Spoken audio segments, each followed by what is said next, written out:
Aujourd'hui on se retrouve pour un nouveau Drink and Blabla. Alors, allez vous préparer votre petit café, votre petite boisson fraîche. Et c'est parti pour la vidéo d'aujourd'hui. Je vais vous parler de ma dyslexie, des facilités, des difficultés que je rencontre avec ce handicap et mon métier d'autrice.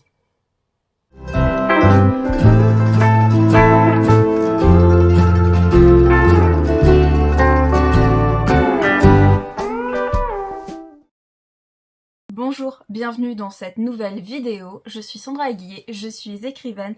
Sur cette chaîne, on parle d'écriture, mais on fait aussi de l'ASMR, alors si ces sujets vous intéressent, n'hésitez pas à vous abonner. Aujourd'hui, dans ce nouveau Drink and Blabla, oui c'est comme ça que j'ai décidé de rebaptiser les Coffee Talks suite à une idée que m'avait suggérée une de mes abonnées. Alors, Drink and Blabla. Aujourd'hui, je vais vous parler de ma dyslexie, parce que c'est vrai qu'en tant qu'autrice dyslexique, j'ai souvent eu des remarques sur le fait que je fasse des fautes, sur le fait que je ne suis peut-être pas assez dyslexique au goût de certains, et j'ai même eu des personnes qui m'ont dit que la dyslexie, quand on est auteur, de toute façon, c'est un phénomène de mode. Alors, je me suis dit qu'on va se faire une petite boisson, et on va en parler entre nous. Je vais vous parler surtout de ce que j'ai entendu comme réflexion, ce que j'en pense et moi, comment je vis ma dyslexie en tant qu'autrice. Lorsque je dis que je suis dyslexique et que je suis également autrice, j'ai en général deux formes de réactions très différentes. La première, c'est l'admiration, et il y a des gens qui sont vraiment très gentils, qui vont me féliciter de réussir à faire ce que je fais en dépit de mon handicap. C'est des personnes qui sont vraiment en général absolument merveilleuses, bienveillantes et qui m'encouragent à continuer. Il y a aussi beaucoup d'élèves, de personnes assez jeunes qui sont dyslexiques elles aussi et qui finalement se disent que si j'ai pu réussir à écrire des romans, elles peuvent réussir dans ce qu'elles ont envie d'entreprendre. Et la dyslexie est certes un handicap, mais ce n'est pas une impossibilité de faire absolument tout ce que l'on peut souhaiter faire, tout ce qu'on peut vouloir réaliser. Et ça, c'est absolument merveilleux. Je remercie vraiment chaleureusement toutes les personnes qui sont pas forcément admiratives de mon parcours, puisque c'était pas du tout mon but, mais qui le voient comme quelque chose de positif. C'est quelque chose qui vraiment, moi, me fait beaucoup de bien, pas seulement en tant que personne atteinte de dyslexie, mais surtout pour toutes les personnes qui vont avoir un handicap, voir qu'il y a des gens qui sont vraiment bienveillants envers ça, qui sont vraiment d'un grand soutien, qui sont encourageants et qui en fait nous poussent simplement à juste réaliser nos rêves et ne pas nous ne pas en souffrir plus que de raison. Ça c'est vraiment formidable. Alors je vais pas du coup m'étendre sur le sujet puisque c'est juste génial et c'est juste la réaction que tout le monde devrait avoir. Mais voilà, je vais surtout m'attarder sur les réactions négatives. Et c'est la deuxième forme de réaction que cela suscite. C'est beaucoup de défiance. Je vais juste reprendre un petit peu de Diabolo fraise. Oui, je bois mes Diabolo fraises dans des brocs de bière. Oui. La défiance, disais-je. Il y a, pour certaines personnes, beaucoup de gens en réalité, l'idée que lorsque l'on est auteur, on ne peut pas être dyslexique, ou en tout cas quand on est dyslexique, on ne peut pas être auteur, pour la simple et bonne raison que les auteurs sont parfaits. Ils maîtrisent absolument toutes les règles de grammaire, de conjugaison, d'orthographe, de typographie, de syntaxe. Ce sont des... Ah oui, il y a un mot pour ça, correcteur. Mais non, on peut être auteur et faire des fautes. Enfin, je veux dire, les auteurs, les autrices, ce sont des êtres humains. Et même les correcteurs et les correctrices dont c'est le métier peuvent aussi faire des fautes. Alors, entendons-nous bien, c'est pas autant de fautes, mais une coquille, une erreur, ça arrive. C'est absolument pas grave, ça arrive. Mais pour certains, non, lorsque l'on est auteur, on ne peut pas et on ne doit pas faire de fautes. Alors si on est dyslexique, on n'a pas le droit, ça on me l'a déjà dit, on n'a pas le droit d'écrire. Ouais, du coup, c'est vraiment pratique de passer par un handicap qui est un trouble de l'apprentissage si on n'a pas le droit d'écrire. Ça veut dire qu'on doit pas apprendre à lire et à écrire non plus quand on est à l'école, donc je sais pas comment ça se passe. Ne riez pas, parce qu'on m'a déjà reproché de ne pas faire assez de fautes pour avoir le droit de me dire dyslexique. Sachez que ce n'est pas le nombre de fautes que l'on commet qui fait que l'on est ou non dyslexique. Ça n'a absolument rien à voir. Ou alors on prend quelqu'un qui apprend une langue, on lui fait écrire un texte dans cette langue, il commet plus de X fautes, ça y est, cette personne est dyslexique. Non, ça ne fonctionne absolument pas comme ça. Et pour la dyslexie, c'est pareil, ce n'est pas parce qu'on va faire une faute sur 50 lignes de texte qu'on va ne pas être dyslexique, et c'est pas parce qu'on va en faire plus de 50 de fautes que l'on est dyslexique. Ça n'a strictement rien à voir, et ce n'est pas heureusement comme ça que fonctionne un diagnostic de dyslexie. D'ailleurs, pour ma part, eh bien, les erreurs, que ce soit les inversions de lettres, les confusions de sens, les confusions de mots, les fautes de grammaire, de conjugaison et d'orthographe, c'est en vérité une infime partie de ma dyslexie. Alors oui, c'est sûr que en tant qu'autrice, c'est ce qui me gâche le plus la vie. Pour moi, en tant qu'autrice, ça me gêne de faire autant de fautes, et j'ai beau travailler dessus, et bien malheureusement, je continue de faire ces erreurs, même si j'ai beaucoup compensé. C'est pas une forme de paresse, hein. C'est juste que je n'arrive pas à aller plus loin que le stade où j'en suis aujourd'hui.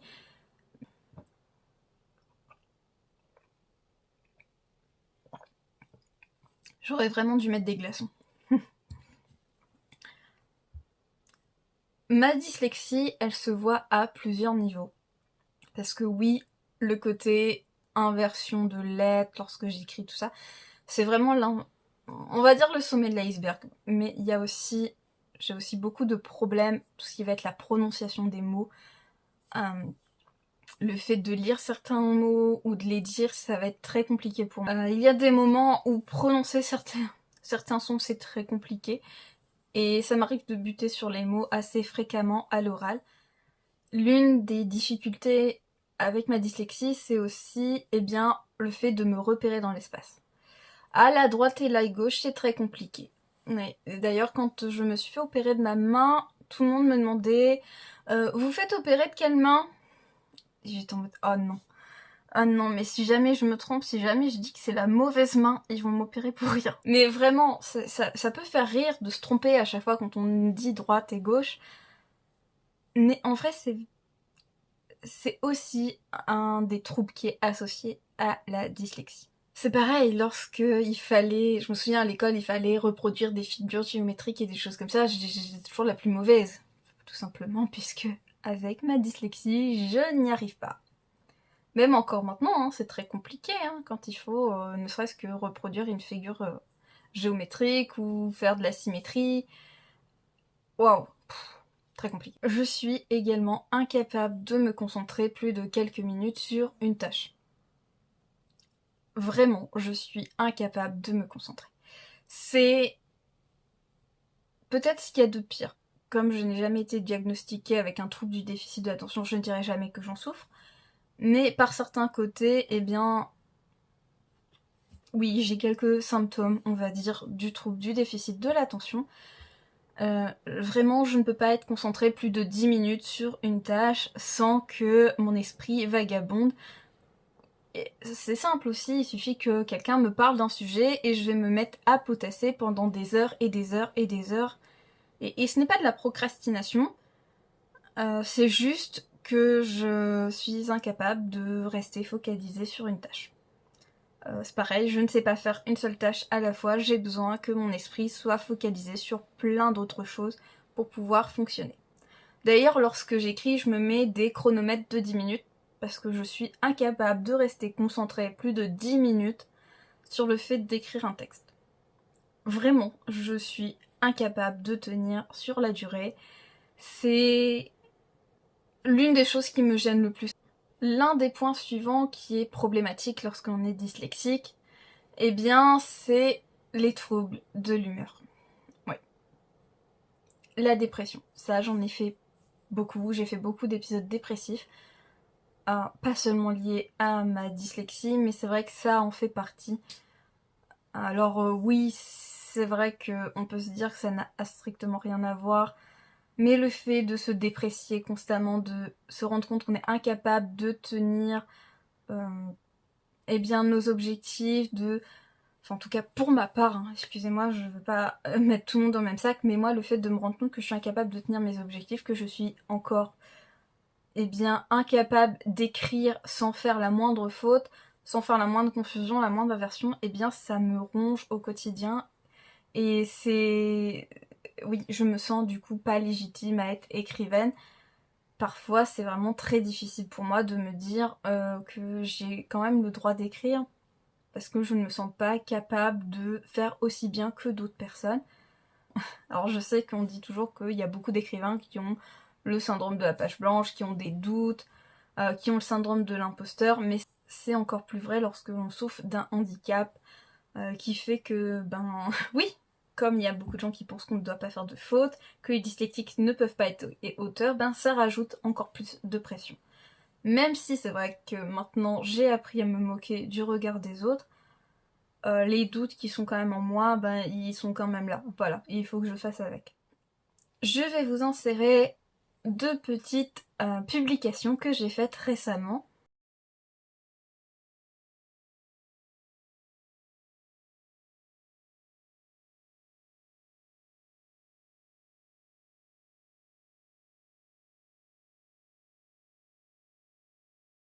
Donc comme vous pouvez le voir, sur la première, eh bien il y a une énorme faute d'orthographe. Je me suis trompée sur le mot faille. Ouais, faille. Ouais. Oui, je confonds encore les F et les V. Les V et les F. Dans mon quotidien d'autrice, c'est vrai que les réseaux sociaux, ça fait vraiment partie de mon travail. Même si c'est vrai qu'en ce moment, je prends une grosse pause avec les réseaux sociaux, je dois l'admettre. Mais ça en fait partie. Et du coup, le fait de faire des erreurs sur les réseaux sociaux, ça pose problème puisque, eh bien, c'est une manière de montrer aux gens ce que l'on est capable de faire, d'intéresser les lecteurs. Et c'est vrai que si la première chose qu'ils voient de nous, c'est des fautes d'orthographe, de grammaire, de conjugaison et ce genre de choses, ça donne une mauvaise image. Dans mon quotidien d'autrice, la dyslexie me pose évidemment des problèmes et d'énormes soucis. Non seulement puisque je vais faire des fautes dans mes publications sur mes stories, comme l'exemple que je vous ai présenté. La dernière fois, notamment, j'ai dû demander à une amie de relire une vidéo que j'avais faite où il y avait beaucoup de texte, puisque tout simplement, je n'arrivais plus à voir les erreurs que j'avais commises, et c'est vrai que sans son aide, ça aurait été un désastre. La dyslexie se voit également dans le temps que je vais mettre, par exemple, pour écrire, puisque c'est vrai que comme j'ai une capacité d'attention qui ne dépasse pas les 10 minutes, eh bien ça me demande de faire des pauses très régulières et d'écrire que par tranche de 10 minutes. C'est assez frustrant en réalité puisque de fait je suis obligée de prendre des pauses et lorsque je prends une pause, ça m'arrive de me retrouver à faire d'autres choses et à avoir du mal à me remettre à écrire puisque mon esprit va vagabonder un peu plus. C'est également faire beaucoup de fautes lorsque j'écris et me relire, parfois c'est compliqué puisque je n'arrive plus à savoir ce que je voulais dire, ce que je voulais écrire, parce que les inversions, les confusions vont faire que justement mon texte n'est pas illisible, mais que moi je ne vais plus savoir ce que je voulais écrire, alors ça me demande de réfléchir encore plus sur ce que je vais corriger pour déjà voir les fautes, mais ensuite pour comprendre ce que je voulais faire. Ça se voit également dans mes descriptions, puisque je suis incapable de synthétiser, ou en tout cas c'est très difficile. De fait, fatalement, j'écris beaucoup trop de descriptions, ou en tout cas beaucoup trop de dialogues, ça dépend, mais c'est vraiment très compliqué.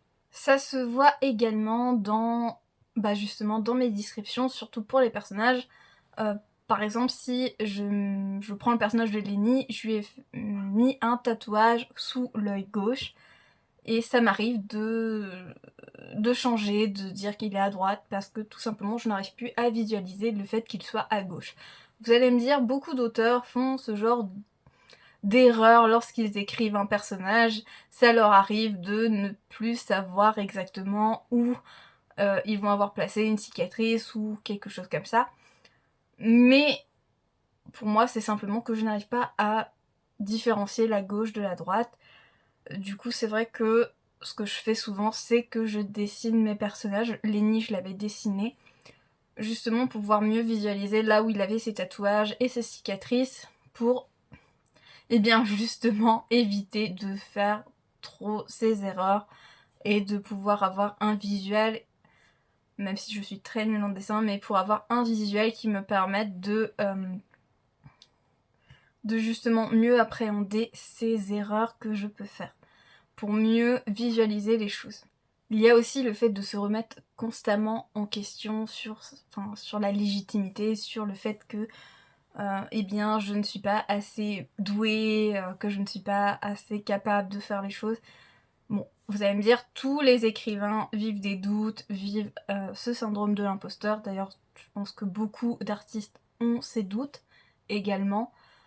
Mais pour moi, c'est vraiment quelque chose qui me freine et oui, pour moi, ça fait partie justement aussi de la dyslexie, d'avoir ces interrogations qui sont peut-être un peu plus poussées que la moyenne des gens. Même si, bien évidemment, je pense que ce que je vis, beaucoup de gens le vivent également. Mais voilà, c'est dans tous ces domaines, avec tous ces aspects-là, que se manifeste ma dyslexie au quotidien en tant qu'autrice.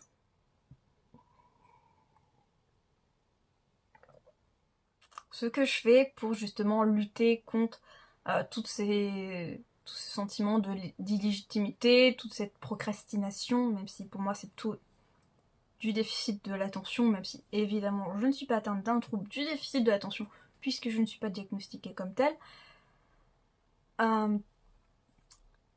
eh bien je me fixe des objectifs qui sont trop hauts, et que je sais être trop hauts, pour la seule et bonne raison que de cette manière, eh bien j'arrive à travailler, sinon je n'y arrive pas. Si je ne me fixe pas des objectifs qui sont beaucoup trop élevés pour ce que je suis capable de faire, je n'avance jamais. Véritablement, je n'avance jamais. Je sais que certaines personnes vont se dire que ce n'est pas bien de faire ça, que ça conduit à des burn-out, que ça conduit à de la dépression, à de la dévalorisation et tout ça. Mais j'ai envie de vous dire, lorsque l'on est neuroatypique, eh bien, on apprend à se connaître et c'est ce que vous devriez faire. Alors, si vous en êtes atteint, même si vous n'en êtes pas atteint si vous n'avez aucun trouble, n'hésitez pas à essayer de vous connaître et de voir ce qui fonctionne le mieux pour vous.